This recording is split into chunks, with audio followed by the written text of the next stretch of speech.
Hey, my name is Emma Parton, and I am the blog author for the Binge Eating Disorder blog on HealthyPlace. Today I'm going to be talking about intuitive eating, which is basically the exact opposite of dieting.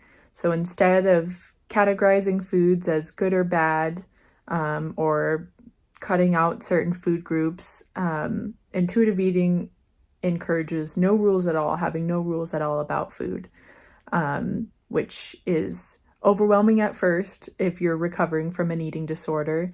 But in the long run, it's a huge skill to build, of listening to your body and letting your conversation with your body decide what you're going to eat, how much you need when you're full, and learning to listen to your hunger cues. So my first tip that I have is to slow down, and not just in, jumping into a new way of eating, but slowing down when you're actually getting ready to eat.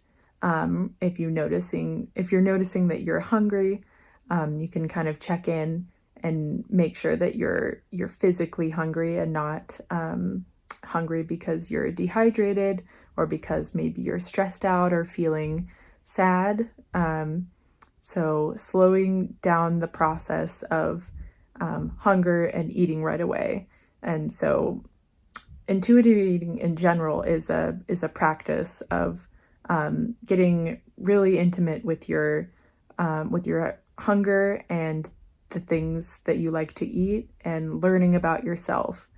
And so my second tip is to be flexible while you're learning how to do this.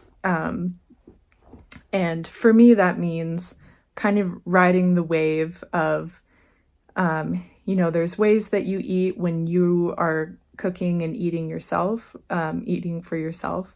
And then maybe you eat differently when you're with friends or family. And, these things will kind of fluctuate. But in the end, your body regulates your weight, and your body will kind of take care of that aspect for you. So you don't have to worry too much about, I ate a lot, while I was visiting my family, so I have to eat less today. You don't have to worry about that. So just ride the wave of whatever your eating's looking like day to day. In the end, it'll be okay. And which leads to my third tip, my most important thing that I've learned from intuitive eating is that you have to trust your body.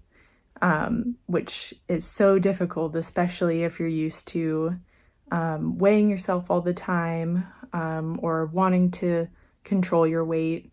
The basis of an intuitive eating is that you have to trust your body, and you have to let go of trying to change it, because that's the only way you'll make peace with eating all different kinds of food and allowing your body to regulate itself and decide what weight it wants to be at. So those are my tips for intuitive eating. Please let me know if you have any questions about my experience. I would love to answer those, and I will talk to you next time.